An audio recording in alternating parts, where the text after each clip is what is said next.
So, welcome to this one of the first episodes of the Founders Roulette.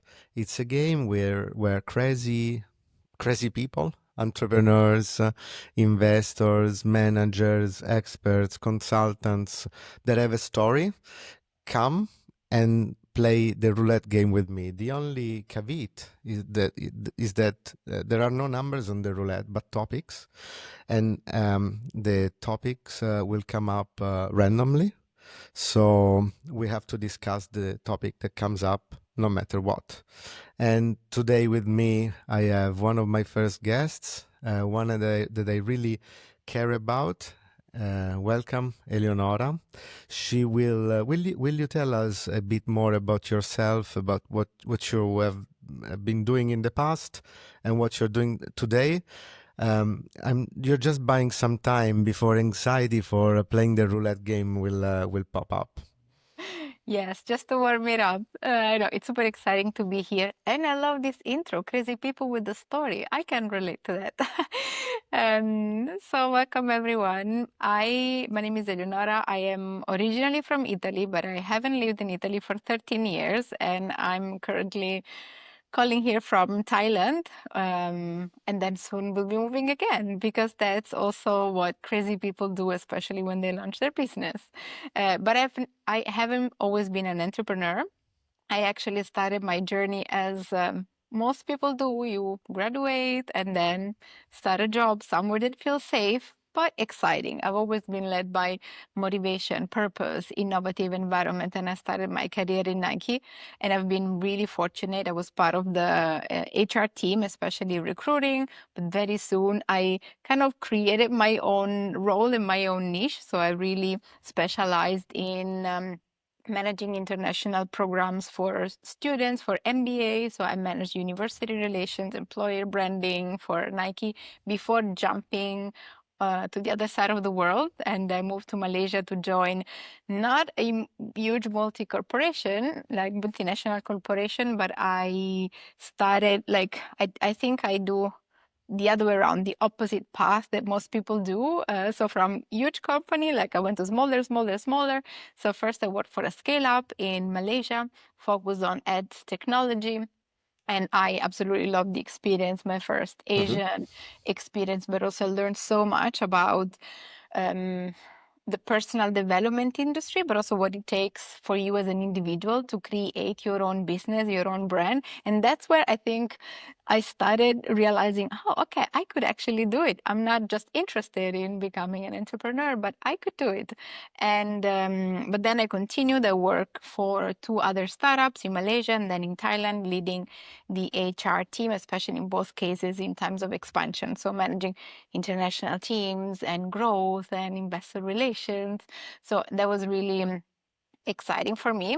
And on the path, not only I was curious to start my own business and I started coaching, especially in the field of career and leadership, because I really wanted to bring a more direct impact. I always worked Mhm. for Mhm. organizations that I loved, but I felt like something was missing. So for me, now coaching and I have my own courses and my own practice in this Mhm. field really means helping people create the work that they want in order to enable the life that they want.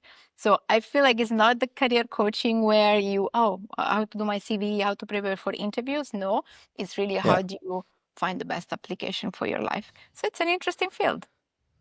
It's very cool, and I think, for example, AI is putting many people at a turning point where maybe they feel that their job will be replaced by AI, and they need to figure out what to do, and they may get lost. So, understanding that maybe uh, you can do something else Yeah. and that would still be rewarding and maybe even more rewarding. That's I think it's something very difficult to learn by yourself, and a lot of people need people like you to get reminded that there's multiple opportunities for you to be happy. Yeah. So and to build something that is also that also makes money, because people are scared that they cannot make a living if they don't continue to do what they're doing. No? So which is not true, and you are a demonstration of it. But now the compliments are over. Now we have to play the roulette. Let's I go. have to say, since this is one of the first times that we're doing the roulette, the founders roulette. In the roulette there are 30 different topics that are things that I wrote down during my 10, almost 11 years as a CEO of a tech company. And every time I had something interesting, I would write it down. Then I built this list. So we will spin the roulette. You actually will spin the roulette. And then there's going to be a topic that will come up. I will explain briefly why I wrote that down and what does it mean for me. And I'll ask you if you had that experience. Depending on how long we'll be discussing each topic, we may spin it once or twice. So I don't know if maybe you can talk very slowly and for very long, so you don't have to take the risk more than once. Let's see. Let me share my screen. It's exciting. I also hope it's intriguing for people that are listening. I think so. I hope so. There you go. So the stage is yours. You just have to tell me spin and I'll go. Spin. Is it spinning? Yes, it is. Okay, Mhm. tell me stop whenever you want. Stop. Okay. What is it? Um, what was it? Invisible. Invisible mentors. Okay. So Uh-huh. so this is it feels like it's staged because I think this is the question that you can the topic where you know more, no? And so I wrote it down because I'm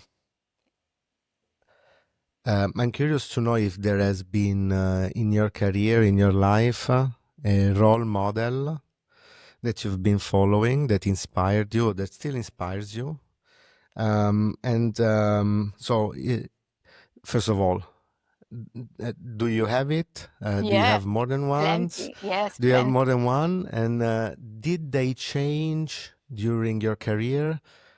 If yes, why? I also give you. I like when I do that. I also like to give a small explanation of why I wrote this down in first place. Now, and um, during my time as a CEO, I had to make a lot of business decisions, but I also had to.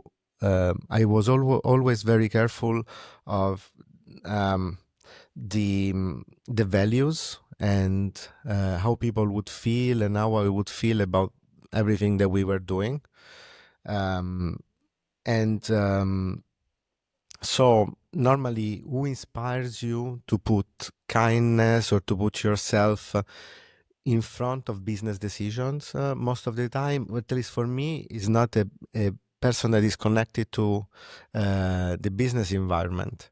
Maybe Mhm. it's not a big professional. Maybe it's not the superstar from the USA, the tech entrepreneur worldwide famous. But in my case, it was someone from my family, probably things that I've learned. And maybe I have very vivid memories of my grandfather, who was always extremely nice with me. And even when I was making mistakes, he was very good. It could be tough, but without losing its kindness. And maybe that for me, that I still remember him and how he treated me. And that for me, was for a long time probably maybe invisible mentor when I had to think of okay, what should we do with employees, or what should we hire this person, or should we fire this person, or what are the values that guide us when we develop our company.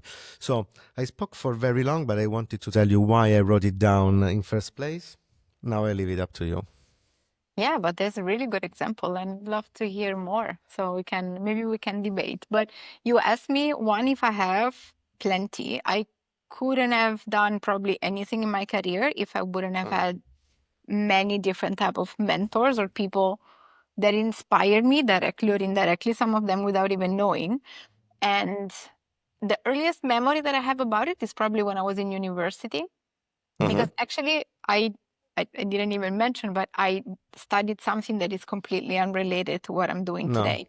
So I What did you studied study? international relations, and I thought I wanted to change the world by creating projects for international corporations and to lift up certain communities around the world. Because as Mm-hmm. a young student, I went to Rwanda, volunteered not just there but different other places, and that changed my life. So already seeing people in that field working for in like NGOs or working for a nonprofit, already I could feel like, oh, but it is possible to have such a big impact in your life.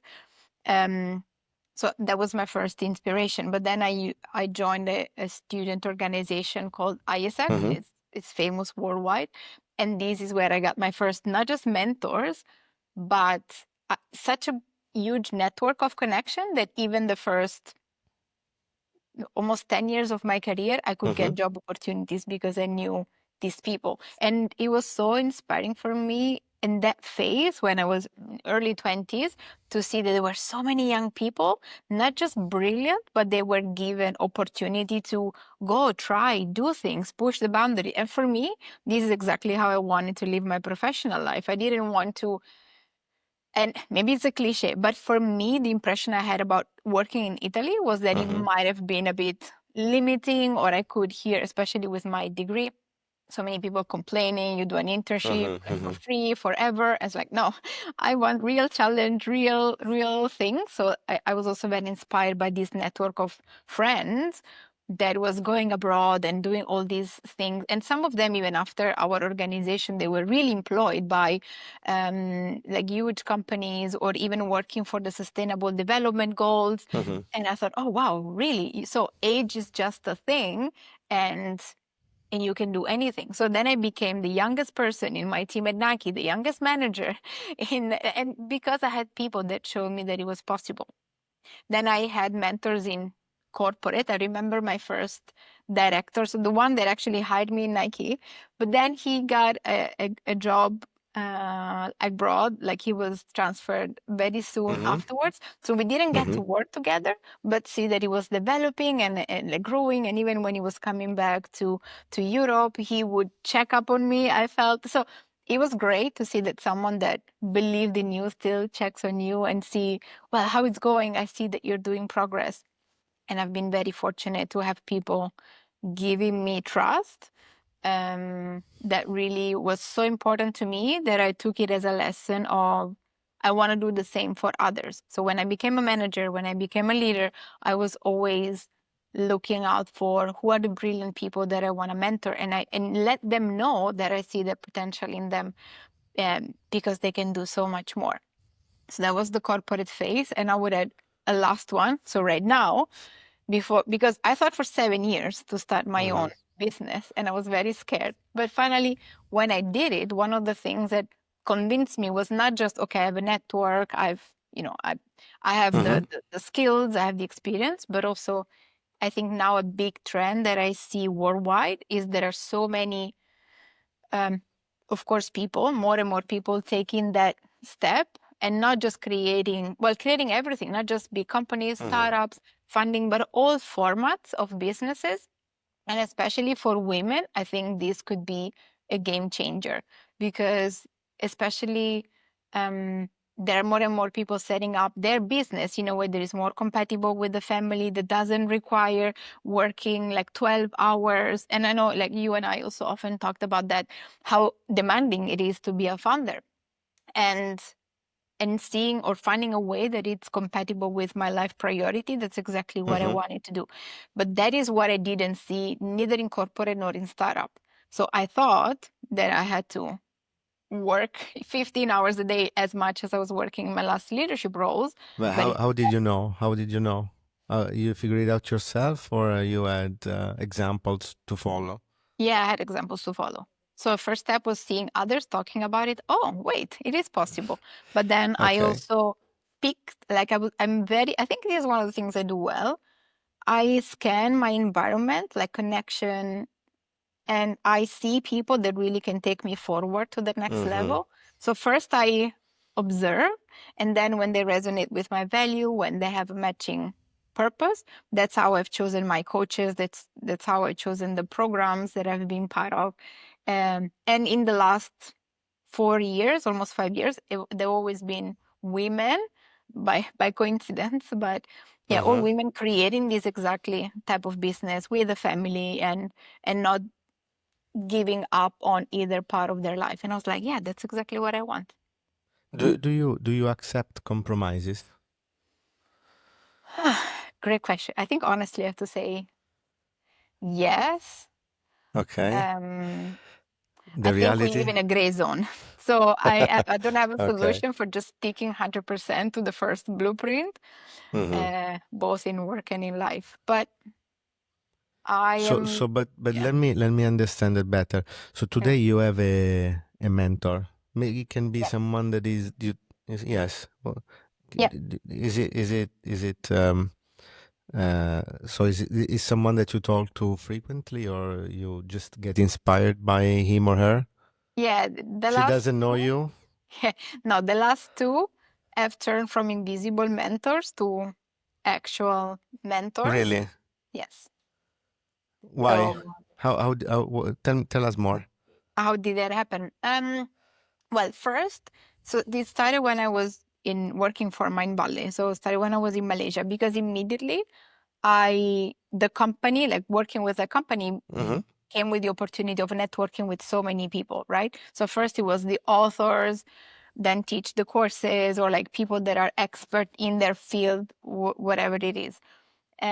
So first I picked a few that were helpful for me. So then you start online, especially I'm talking about online, people that you see in the Mm-hmm. online space and you think, oh, well, they're saying something interesting. What are they doing? And then most of them, especially in like digital entrepreneurs, they have an offer, a program, a course. So some of them I started with, for example, one, my favorite meditation teacher, Emily Fletcher. I Okay. really love her style for performance-driven people. Totally Mm-hmm. recommend it. And she created a podcast. So then I tuned into her podcast. I was very loyal. And then one time she interviewed this brilliant coach, and the name of her podcast that she was about to launch was Human Potential, and my company is called Human Careers. So in a way, the way she was talking and the things she was saying feels like I was me talking to an audience. It's like, oh wow, we have a lot of things in Yeah. common. So then I started looking at But her did work, you did and you then she did had a you program. did you tried to get in touch with her? Yeah, then I Eventually got in you touch with her, okay. and but at first generally, and then she had a specific time of the year. She created an online experience and a gender learning online experience, and then Mm, I. So she Uh, knows you by now? Do you talk to her sometimes? Yeah, I worked with her for a year. Like for a year, I've been part of her program, and for that year, I was talking to her. I haven't been talking to her since I finished, but then I also chose another mentor in the meantime. Same thing, Okay. invisible, like following, and then now But I decided and then to. I like your trajectory where you first have this type of Yeah, invisible mentors that become real to the point that you talk to them at a certain point. I really like that. You were talking about. I mean, all the examples that you gave me are mainly related to your business side, your mhm, entrepreneurial side. yeah, Uh, is there also anyone who's been guiding you behind the scenes on how to be a good person overall? more than one. Again, Your husband, I was gonna say my grandma your because grandma. Okay. I found her journey. Hmm. Actually, both grandmas totally different, but one was very artistic, and I love singing as a young person. She helped me, like she Hmm. pushed me not to be so shy. I was super shy as a teenager, but then she was inviting me to sing or like to help her with things. And yeah, I started to get confidence. So she really helped me with that. But then my grandma, and I don't think I've ever told her because I realized when it was too late, but she was the first Um, entrepreneur of the family and the only really one that she did it. growing and growing something. She had her own business since the 50s and in a little town in Sicily. And yeah, she's been such a backbone of the whole family. So I think in terms of not just having that entrepreneurial mindset, but also being Yeah. generous, being open. What I loved about that side of my family, I think I bring it in my Uh-huh. life overall, is inviting people to connect. So creating spaces and moments for people to just come Yeah, together. it's incredible to see how things that we experience in the end when we are very little, Mm. then really have an impact on us when we grow up, and I think most people feel, and I mean, at least you said it, and I feel the same, that I should have done it, I should have told them, they should have Yeah. known. Um, no, and I think it's for me, it's something that I digested and something that is motivating myself to live my life more in the present than Mm. always thinking about the future. For 10 years, 11 years almost as a CEO, I dedicated my entire life to the business, growing it for a brighter future for myself, my co-founder, my investors, our employees. And probably, and today I am thinking a bit more about the great zone that you were mentioning in first place, where I still feel that I have to do something for the future because that's exciting for me. But I also I don't want to have that regret that one day I would say, I didn't spend enough time with my kids. Um, but you are a master in this, so I think that same sensation taught you as well how to manage your day. You sent me a picture, a video earlier today where you were playing with kids outside. So you're doing it, and you're True working at story. night. So that's amazing. So Ele, Can I say I something think in return though?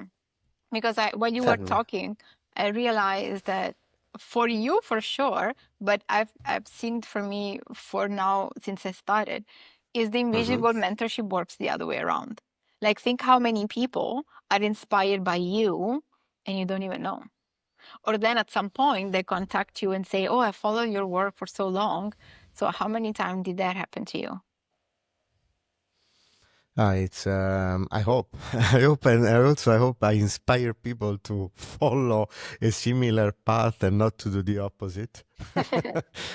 So that would be, but yes, I think that's something, and you know that it's for me extremely rewarding when I feel that I can do something for someone else and that Yeah. contributes to their happiness. So that's definitely a driver for me. So I hope it happens. Let's see. But the goal of this show, the Founders Roulette, which is, as you have seen, completely unscripted. Although you were very lucky to pick a topic where you're super strong. I'm very lucky. But the goal of this show is exactly to take the personality and the value out of the people that I'm talking to.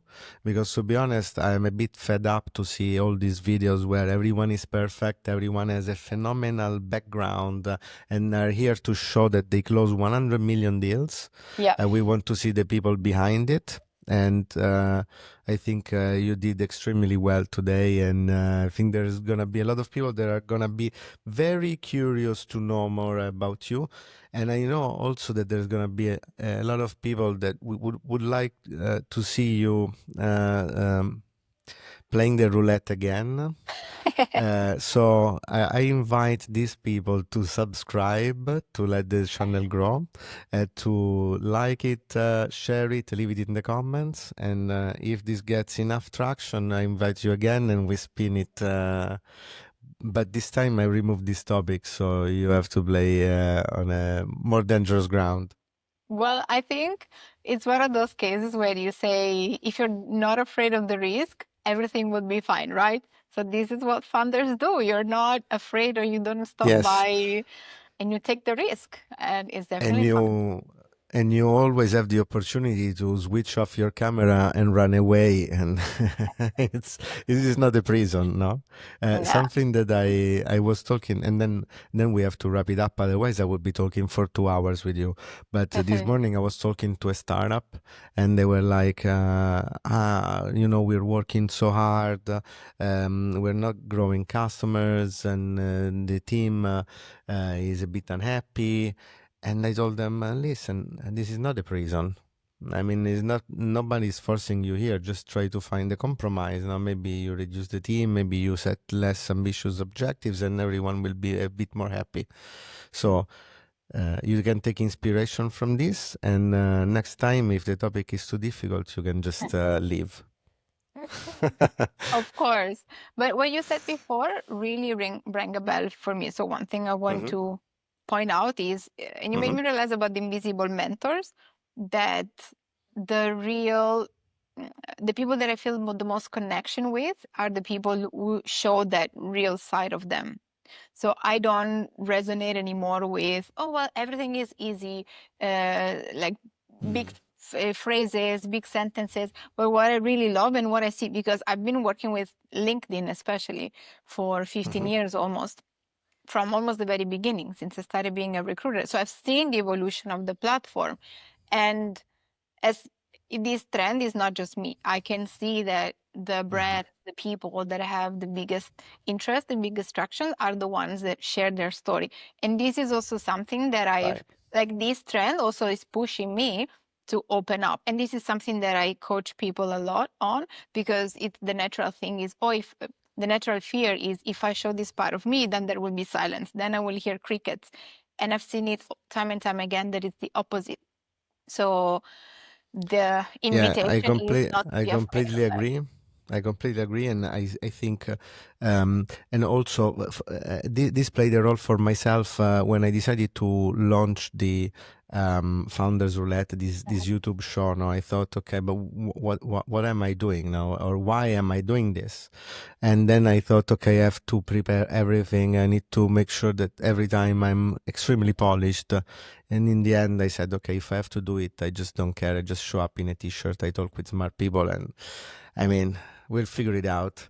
Mhm. Content will be good. Recording a little bit less, maybe, or and then, but I still do it, and I think. The goal in the end is exactly what you said, showing the person behind, because that's a very powerful brand. Um, so, Ele, thank you so much for being one of my first guests. I'm sure that you will come back at the casino playing the roulette again. And Not afraid. I wish you a lovely evening in Thailand. And we talk soon. Thank you. Thank you. Let's continue the discussion. Ciao. Ciao.